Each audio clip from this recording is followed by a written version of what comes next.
सुप्रभात प्यारे बच्चों। आज की हिंदी की कक्षा में हम आगे बढ़ते हुए कारक के अभ्यास प्रश्नों को हल करेंगे।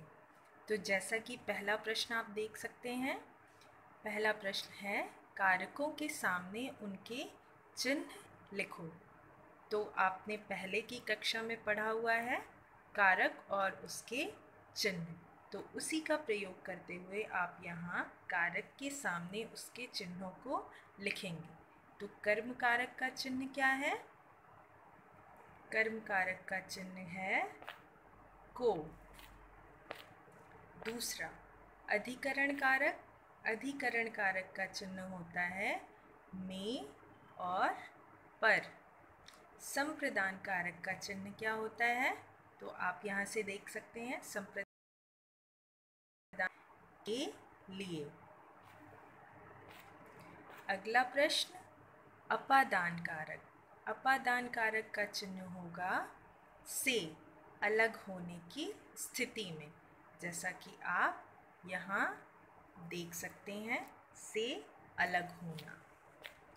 अगला प्रश्न है संबंध कारक, संबंध कारक का क्या चिन्ह है? तो आइए देखते हैं का, की, के। कर्ता कारक, कर्ता कारक का चिन्ह होगा ने। संबोधन कारक, तो संबोधन कारक का चिन्ह हो जाएगा हे, अरे।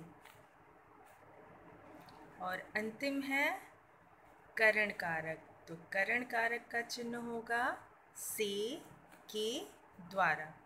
तो इस में कारक और उसके चिन्हों को लिखेंगे। आइए देखते हैं दूसरा प्रश्न। दूसरे प्रश्न में रंगीन चिन्हों के स्थान पर उचित चिन्हों का प्रयोग कर वाक्य को दोबारा लिखना है। तो पहला एग्जाम्पल आपके सामने दिया गया है। दूसरा सीता से मुख सुंदर है, तो से के स्थान पर आप कौन से चिन्ह का प्रयोग कर सकते हैं? का, सीता का मुख सुंदर है। तीसरा प्रश्न है पक्षी पेड़ पर, पक्षी पेड़ में बैठा है, तो में के स्थान पर क्या हो जाएगा? पर। चौथा है बकरी पर चारा लाओ, तो पर की जगह पे क्या हो जाएगा? बकरी के लिए चारा लाओ। तीसरा प्रश्न सही तथा गलत के सामने सही गलत का चिन्ह लगाओ। ने का प्रयोग वर्तमान काल की क्रिया के साथ होता है, तो हमने पहले ही पढ़ा था कि ने का प्रयोग हमेशा भूतकाल की क्रिया के साथ किया जाता है, तो ये वाक्य क्या हो जाएगा? गलत। कारक के भेद 7 हैं, तो कारक के कुल कितने भेद होते हैं? 8, तो ये भी क्या हो जाएगा? गलत। अधिकरण कारक का चिन्ह में है, तो ये वाक्य क्या है? सही। क्यों? क्योंकि अधिकरण कारक के 2 चिन्ह होते हैं, में और पर। वाक्य का ठीक अर्थ समझने के लिए कारक के चिन्हों का प्रयोग आवश्यक है। जी हाँ, हमें किसी भी वाक्य के ठीक अर्थ को समझने के लिए कारक के चिन्हों का प्रयोग करना पड़ता है। कारक के चिन्हों को परसर्ग कहते हैं, तो ये भी क्या होगा? सही। चौथा प्रश्न देखते हैं।